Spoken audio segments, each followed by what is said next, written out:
let's start with the second part of the outermost layer, sclera, right? Now, sclera is pretty simple compared to cornea. Cornea has a lot of functions because it is transmitting light.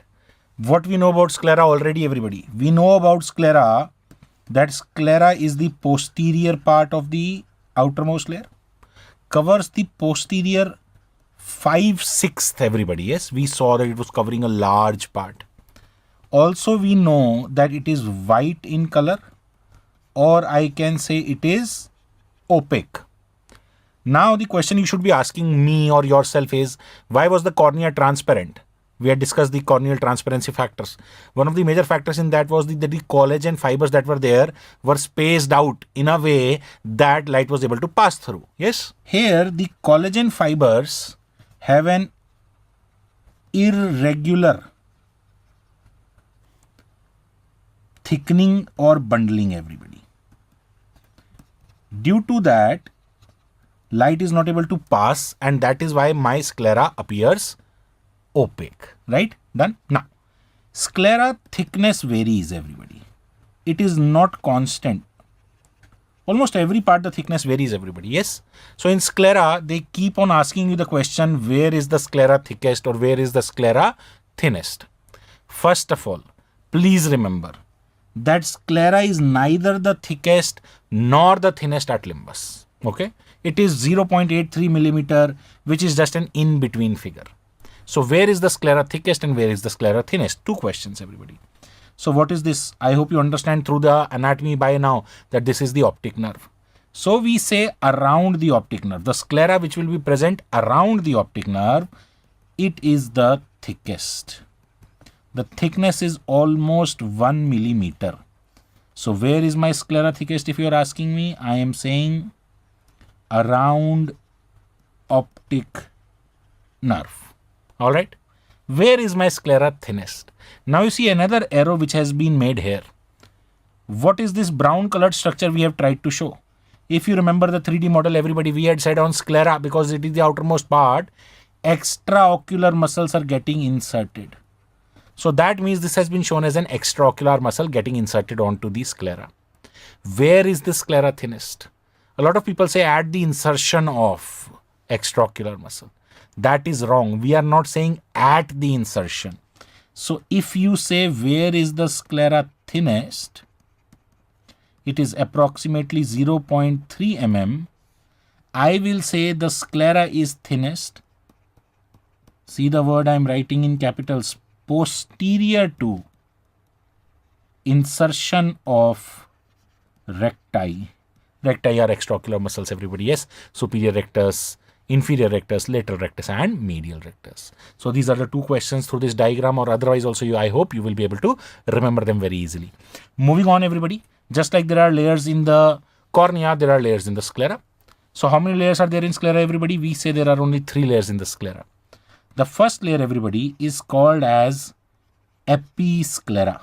If you're smart enough, if you have understood cornea, if you have listened to me at least, then you know episclera, epi means out, everybody. Yes. So this must be which layer of the sclera, everybody? Outermost layer of the sclera. This is a densely vascular layer. Number 2, everybody, comes sclera proper. Okay. This is a mainly avascular layer. And thirdly comes the innermost layer. Obviously, if episclera is my outermost layer, the third layer has to be the innermost layer, guys. Yes or no? So the third layer is lamina fusca. I am writing here innermost layer, everybody. Yes, that is the only question per se that they can ask you on lamina fusca. What is the innermost layer of sclera? Because it is a fancy name. Yes, they can ask you lamina fusca is, or what is the innermost layer of sclera here. Now, understand, everybody. Episclera, I have said, is a densely vascular layer, and it has 2 groups of blood vessels. I can say one is a superficial blood vessel. Okay. One is a deeper blood vessel. Even though it is part of an episcleral densely vascular structure, but it is nearer to the sclera proper because it is deep. Okay. So we end up having 2 conditions. If we say the superficial vessels are inflamed because they are near to the episclera, We call that condition as episcleritis. But if it is an inflammation of the deeper blood vessels, so we say that it is inflammation near the sclera proper. So we change the name and we call it scleritis. Okay. I know it is confusing. Even though I've said sclera proper is avascular, but still I'm saying scleritis. Because the deeper vasculature is near the sclera proper, that is why we say that whenever the deeper vasculature gets inflamed, it is scleritis because more of sclera proper is getting inflamed. Yes? Now, let us understand episcleritis and scleritis and the differences between them. Okay? In sclera, per se, there is no other pathology. This is the only pathology, guys. Episcleritis or scleritis. What is the treatment? How to differentiate? And that is all I will be teaching you about sclera. So this is the anatomy of sclera getting discussed as well as the pathology of sclera. So you won't find any chapter named sclera in your whole video list here. Okay. Now, episcleritis versus scleritis. What is the challenge here? Understand. Episcleritis is also inflammation. Scleritis is also inflammation. And this is an inflammation at last of the parts of the sclera. So what will be the basic appearance or what will be the basic complaint of the patient in both the cases? The patient will say that I have some redness. Yes. Redness means the patient will say the white part of my eye has become red. In episcleritis also the patient will complain of redness as well as in scleritis the patient complains of redness. So how to differentiate? That is where the knowledge that I have just given you everybody, that episcleritis is of the superficial layer inflammation and scleritis is a deeper vasculature inflammation. That is where it helps us. Let us see how, everybody. Let me first write. Episcleritis is inflammation of superficial episcleral plexus, whereas scleritis is inflammation of deeper vascular plexus. Now, through anatomy, I hope we know, basic anatomy, first year everybody, that the superficial vessels always appear reddish, have a reddish hue, whereas the deeper vessels, because of their deepness everybody, they appear bluish or violaceous in color. So what are we saying? That on examination, ideally, in episcleritis, there should be a reddish hue. Okay. But in scleritis, because now the deeper vessels are getting inflamed, there should be a bluish, or the better word actually is violet, violaceous hue. The importance here is deeper vasculature or the superficial vasculature. Okay. But what do we end up seeing? Almost always we see whether it is episcleritis or scleritis, it is very difficult to differentiate based on the color, reddish or violaceous. Everything looks kind of the same. There are very rare cases where you are able to differentiate frankly. That means just based on this theoretical anatomical knowledge, we are not able to differentiate. So that means there should be a test, everybody. So what are we using? We are using vasoconstrictors to be able to diagnose this. Based on the phenomena of what? That whenever we give vasoconstrictors, the blood vessels constrict and due to that the congestion disappears. Now what is congestion, everybody? See, why does redness appear? Why do you see redness? Are there no blood vessels in my sclera? There are. But when there is congestion, congestion means traffic, everybody. The blood vessels are filled with all the blood due to vasodilation, XYZ inflammation. You are able to see that blood more. That's why you say you have redness. When I give vasoconstrictor, all the blood vessels constrict, the blood starts flowing and the redness disappears. So this is what we call as vasoconstrictor test. So we say episcleritis, redness disappears after 2.5% phenylephrine eye drop instillation,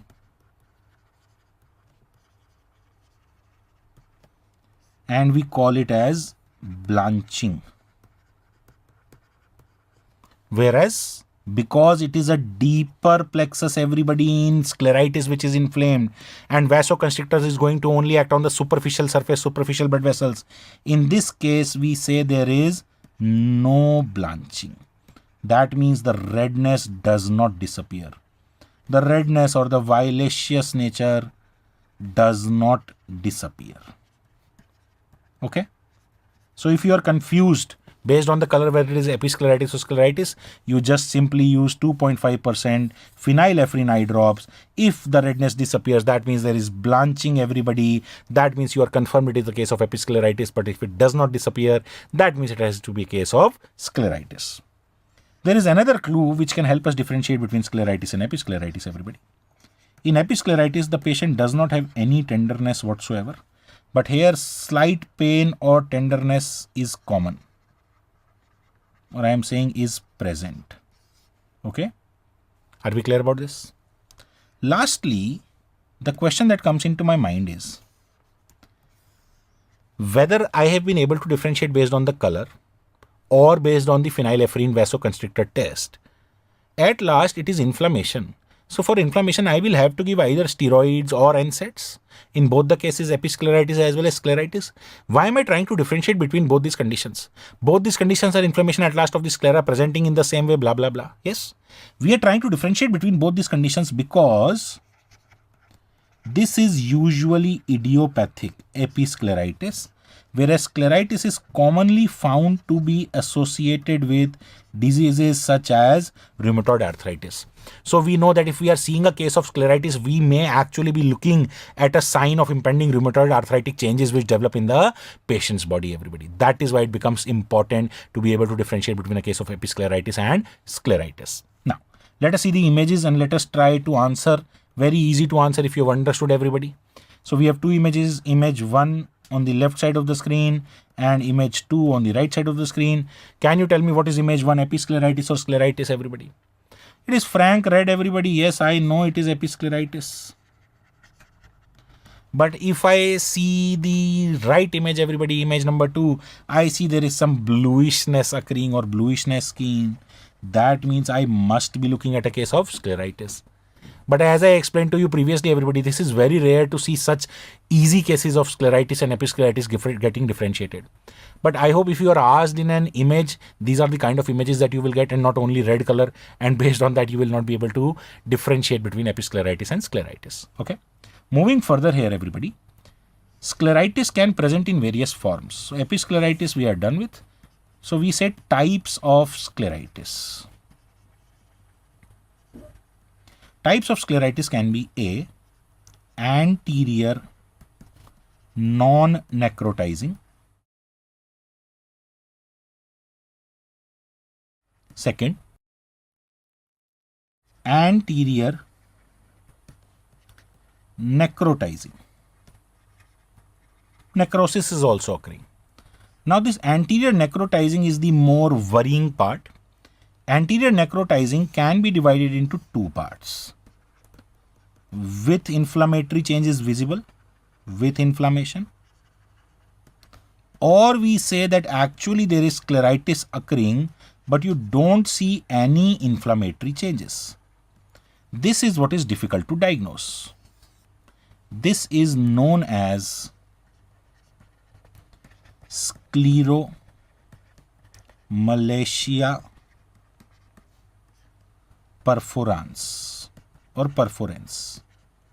Because you don't have any symptoms in the patient, you don't have any signs of inflammation, everybody.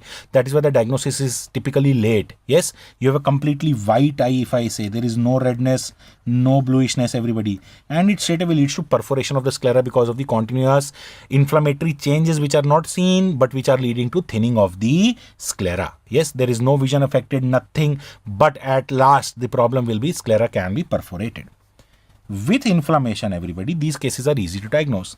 They can be associated with rheumatoid arthritis, or they can be associated with conditions such as Wegener's granulomatosis or even polyarthritis nodosa. Okay? And that is why I say scleritis, it is important to diagnose and differentiate from a case of episcleritis. Right? Now, Moving on, everybody. We have discussed the layers of the sclera. We have discussed the diseases. We have discussed the thickness. To end with the basic anatomy of sclera, everybody, let's see what are the openings or apertures in sclera. Sclera is the outermost layer. So for things to come inside the eye or go outside the eye, there have to be some openings. So the first opening is a very important opening, and that we call as lamina cribrosa. Lamina cribrosa is a sieve-like opening to transmit the optic nerve. Okay. If you understand, I hope you will be able to remember this just by here. If you don't, let me just draw the posterior segment of the eye. See, this is my retina, yellow colored, as we had drawn. This is my choroid, everybody. And this is my sclera. So the diagram that we had drawn, everybody, these are the colors that I had used. So I know that optic nerve is formed by the fibers of the retina. So all the fibers of the retina have to go out. But to go out, we have the sclera in between. So we say in this area, sclera forms a sieve-like opening through which all the fibers of the optic nerve are able to pass. Am I making myself very clear here, everybody? Yes. And this opening in the sclera posteriorly present, so I can write here, everybody, posteriorly present, is known as lamina cribrosa. It has other openings also. In the middle, everybody, 4 to 7 mm posterior to the center of the eye, that is the equator, posterior to equator, to transmit vortex veins. And it has opening anteriorly for anterior ciliary artery and nerves. Okay. We will read in the blood supply of the eye that anterior ciliary artery pierces the sclera 3 to 4 mm posterior to limbus in the anterior part of the eye. Okay. So these are the three openings that we find in the sclera. And that is all about scleral anatomy from my side, everybody, short and sweet. As I said, cornea is much more important because it is transmitting light. So we know that there is any problem in the cornea, everybody, it will lead to loss of vision. But there is no loss of vision associated with scleral problems because sclera has nothing to do with transmission of light per se. Now we are done with two parts of the outermost layer, everybody, cornea and sclera. We are left with the last part, the junction, everybody, and that was known as limbus. Okay. So let's read a little bit about the importance of limbus. Corneoscleral junction. So the first question that I like to ask everybody is, cornea and sclera are touching each other. Okay, thousands of things touch each other in the body. Do we give everything a name? The answer is no. Why have we given the corneoscleral junction a name? And that is where the answer lies. And that is where the importance that gets stuck into your head lies. If I am giving a junction a name, we must be giving it a name because it holds some significance. An anatomical, a surgical, a pathological, some kind of significance must be there. And that is what the question is. What is the importance of limbus? What is the importance of corneoscleral junction? So the importance is an answer of pathology. What is the answer? If you remember pathology, limbus contains an important type of cells which are called as stem cells. Yes, I know all of you have heard of stem cells. What are stem cells? What are stem cells? What are stem cells? Yes, stem cells are called as pluripotent cells or totipotent cells. What is the literal meaning of, what is the function of stem cells? Pluripotency, what does it mean? What does it mean? Yes, you are saying, a lot of you are saying, I know, I can hear you. Even though I can't literally, but I can hear you. Lot of you are saying that these cells can regenerate. I say you are saying absolutely wrong. That is where the difference of English comes in. See, what does regeneration mean? Regeneration is an entirely different concept. Even a bacteria can regenerate by performing mitosis. So when I say regenerate, I am basically saying that right now there is one Dr. Utsav. If I regenerate, I will become 2 Dr. Utsavs. Then I will regenerate to become 4 Dr. Utsavs. Then I will become 8 Dr. Utsavs. But stem cells are not merely regenerating.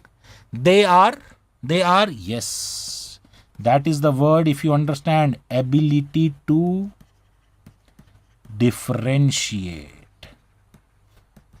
So instead of regenerate, we are using the word differentiate. What do you mean by differentiate, everybody? That I am a stem cell, Dr. Utsav. If I differentiate, instead of an ophthalmologist, I will become a pharmacologist. I will change my specialization. I have the ability to do any specialization.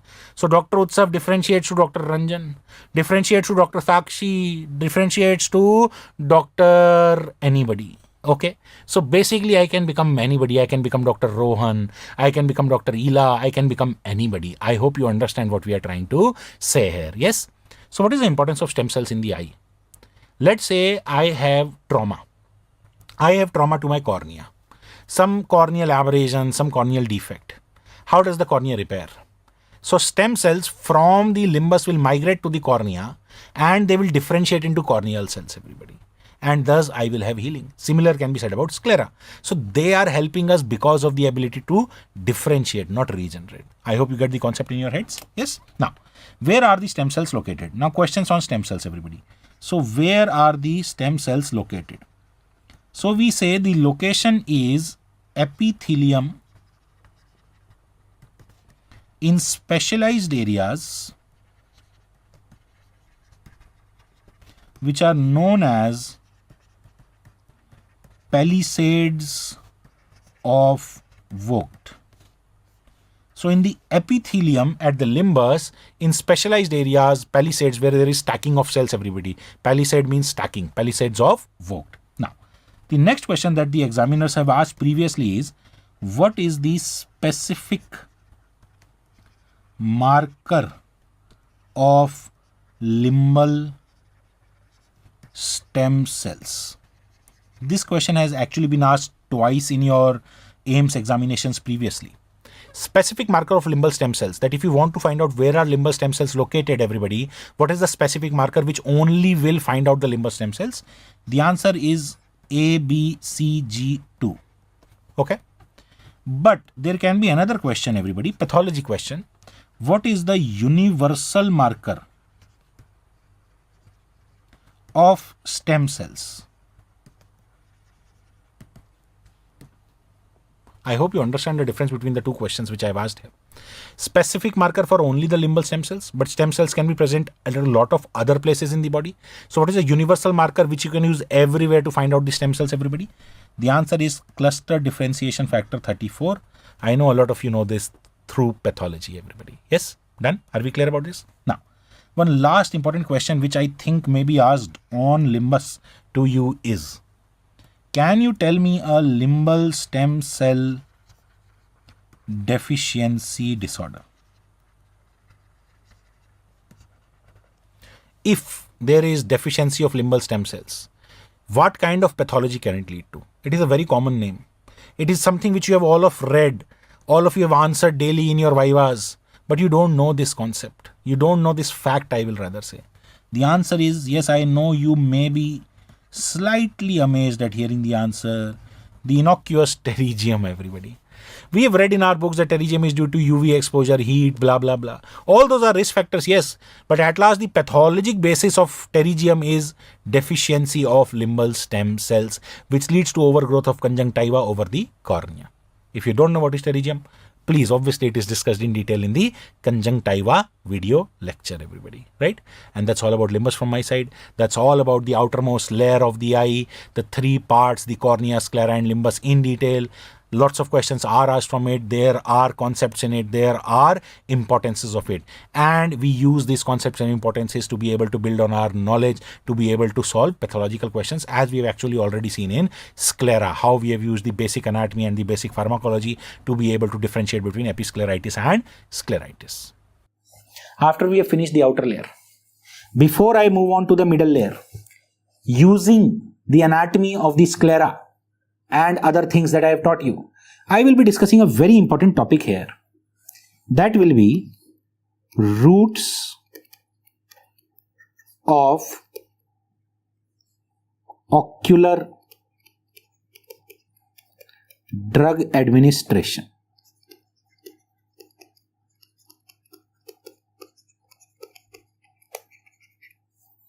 Routes of ocular drug administration. See, we all know systemic routes, oral, IV, IM. But what if I'm specifically talking about a route of drug administration into the eye? How many routes do we have? What are the names we know of? Yes, some of you know. Intravitreal, yes. Topical, yes. But there are actually not 2 or 3 only. There are total 7 routes of ocular drug administration. That's my topic here. Okay, everybody? So I'm drawing a diagram, and through that I'll explain you the first 2 methods of drug administration in the eye. Everybody, let's start. Again, a rough cut section of the eye, guys. Cornea, limbus, sclera. Okay? The same usual iris, blah blah blah, lens. Now, I want you to focus on the sclera. Let's say I'm magnifying the sclera. So when I magnify the sclera, I'll have to show 3 layers. So let's say this is the innermost layer. This is the middle layer. This is the outermost layer. Okay? Now, what else do we know about the sclera, this white area? If we don't, then I'm telling you, the sclera or the white area is covered by a transparent membrane, yes, which is known as conjunctiva. So that means over these 3 layers, there is a transparent membrane which is your conjunctiva. Let us just do the marking here. This is the innermost layer, lamina fusca. This is the middle layer, sclera proper. This is the outermost layer, episclera. This is conjunctiva. Okay? No surprises till now? Why am I talking about surprise? Because if you don't know, then you are about to be surprised. Between the conjunctiva and the 3 layers of the sclera, actually there is another layer. Anybody can name this for me? This is, yes, very good guys, Tenon's capsule. This is known as Tenon's or Tenon's capsule. Tenon's capsule embryologically actually is a part of sclera only.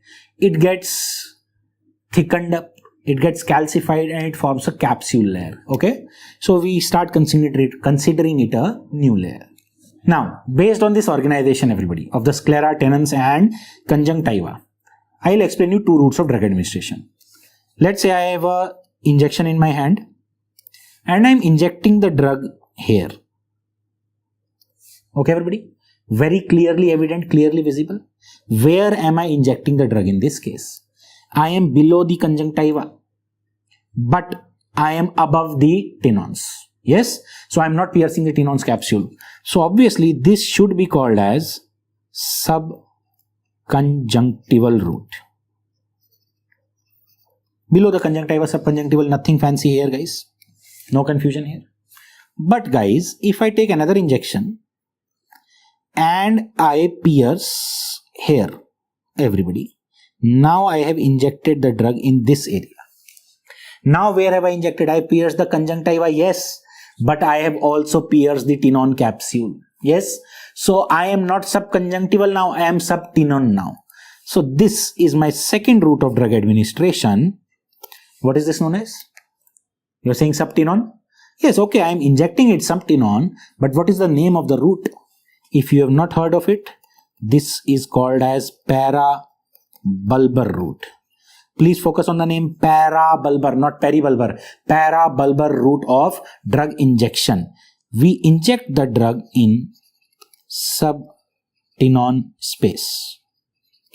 We inject the drug in subtenon space. Okay? The technique used is called as Nozick technique. Just remember this name. The technique used, the surgical technique used is called as Nozick technique. Name is parabulbar subtenon space. If you understand this organization, I hope guys you understand the difference between subconjunctival route and subtenon route. Okay guys, so I hope you have been able to understand both of these. Now, after this, let's move on to third route. Third route should be very easy to understand. All of you know this. All of us have used eye drops. Yes, eye drops. Eye drops means I am putting something on the surface of my eye. Surface of the eye the route of administration is called as topical. So the most common route everybody use. So on the ocular surface. What are the two ways we will have? One will be an eye drop and the other will be an eye ointment. Okay? Eye drop and an eye ointment. Always remember that eye ointment provides more time of contact. Eye ointment provides more time of contact. Okay, everybody? So specifically in children, when we want to use a drug, we want to use an ointment, because an eye drop, they will blink and they will take it out. Okay. So an ointment is usually preferred when you have a disease where you want a longer period of contact, like in dry eye, when you want to lubricate the eye, you want to use a gel instead of a drop. Okay. That will be more beneficial. Or in cases of children, you use an atropine ointment to dilate the eye, if you know these things. Okay. Now, always remember that a eye drop is administered at least 3 minutes before an eye ointment.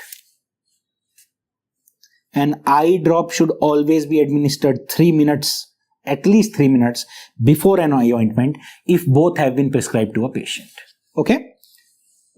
Done? Now, fourth route of ocular administration, drug administration, is intravitreal injection. Intravitreal injection. I hope this is self-explanatory, everybody, that we are injecting a drug inside the vitreous. Okay? In detail, we will discuss it later on when we discuss a little bit about vitreous. Number 5. This is something which a lot of students have not heard of. Intracameral. Intracameral.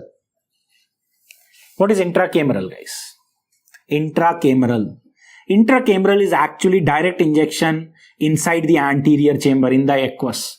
So this is usually used during surgery. When I'm doing a surgery, when already my eye is open, I'll straight away inject a drug inside the anterior chamber in aqueous. Okay? Intracameral. So, injection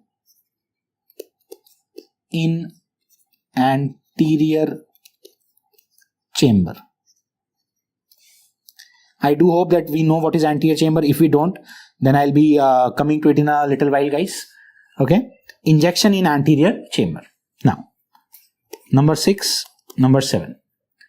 The 6th route of drug administration and the 7th route of drug administration, both are actually studied in anesthesia. I am trying to give you a hint here. These are routes of local anesthesia to the eye. If you have studied anesthesia as a subject, you should be knowing these two names.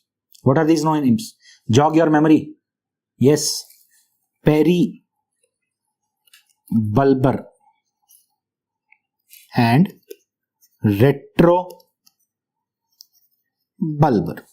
Okay? Peribulbar anesthesia, retrobulbar anesthesia. Both are routes of local anesthesia to eye.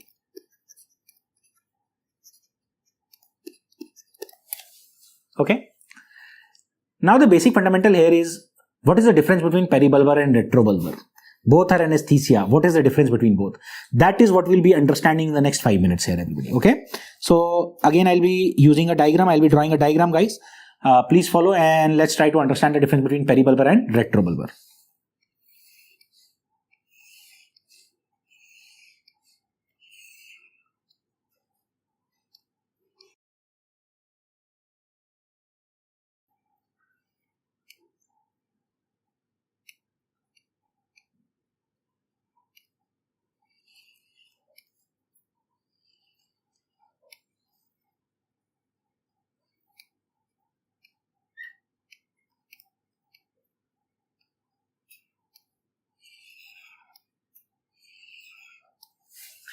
So what is this that we have drawn?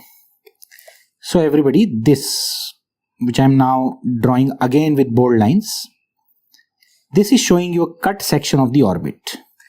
This part, everybody, the anterior part. You understand? This is my eyeball. So the anterior part, this is called the base of orbit. This part, the triangular part posteriorly, this is called the apex of orbit. Simple anatomy. Okay. So I've shown you the eyeball inside the orbit.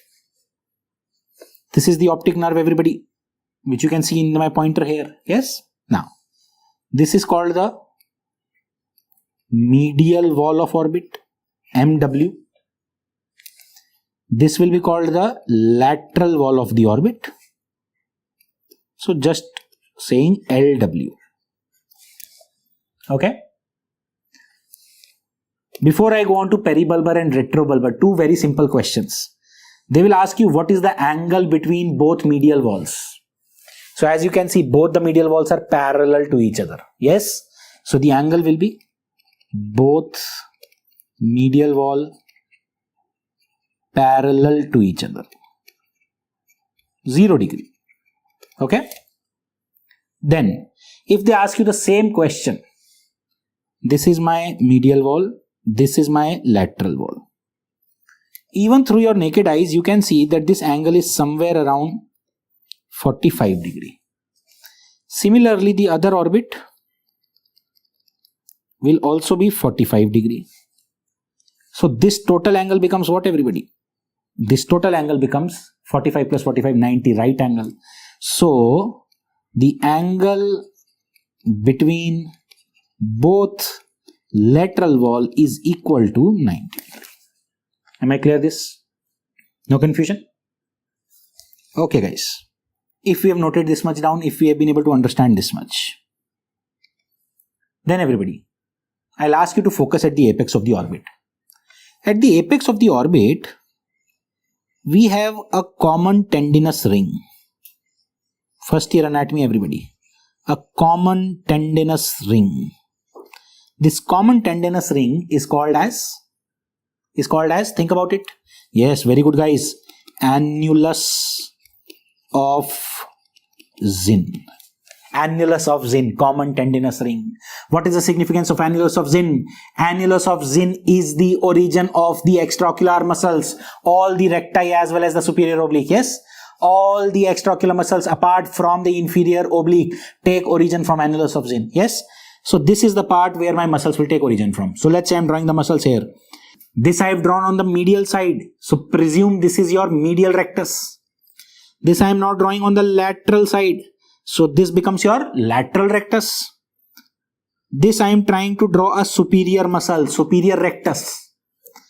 And now I am drawing a muscle with a dashed line to denote that this is present on the inferior surface. Okay, everybody. So I have drawn all the 4 recti originating from the annulus of Zinn, inserting in the or on the sclera. Okay. Now, what do we see, everybody, when we draw these muscles? We see that what has been formed, a kind of a cone. You understand? Common origin, but different insertions. So what has been formed, everybody? A cone of muscles. So now if I say I can divide the orbit into 2 spaces. One can be this space.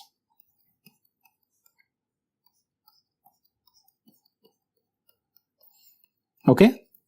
When I say this space is present inside the cone. Yes or no? Cone ke inside. So I will call this space intraconal space. Then everybody, this space.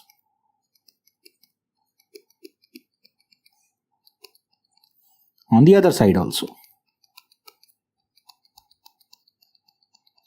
Now everybody, this space is outside the cone of muscles. So I will call all this red area as extraconal space. Okay. So basically in the orbit, I have 2 spaces, intraconal and extraconal. Now if you are smart, you are understanding this. You are applying English to it. What is the English? We have 2 roots, peribulbar, retrobulbar. Focus on the word retro. Retro. What do you mean by retro? Purana. Behind. Back. Bulbar means eyeball. So retrobulbar means I want to inject the drug behind the eyeball. Now if I look at this diagram, which space is present behind the eyeball? This is the space behind the eyeball. Yes or no? Yes. That means I want to inject the drug behind the eyeball. I want to take my injection and I want to inject the drug in this space. What is this space, everybody? Intraconal space. So in the intraconal space, we are injecting retrobulbar. Am I clear to everybody? English? Retrobulbar, behind the eyeball, intraconal space. Okay? Now, let's move on to the other word, peribulbar. Peri means around. Periphery means kona, bagal mein. Yes, peri means around.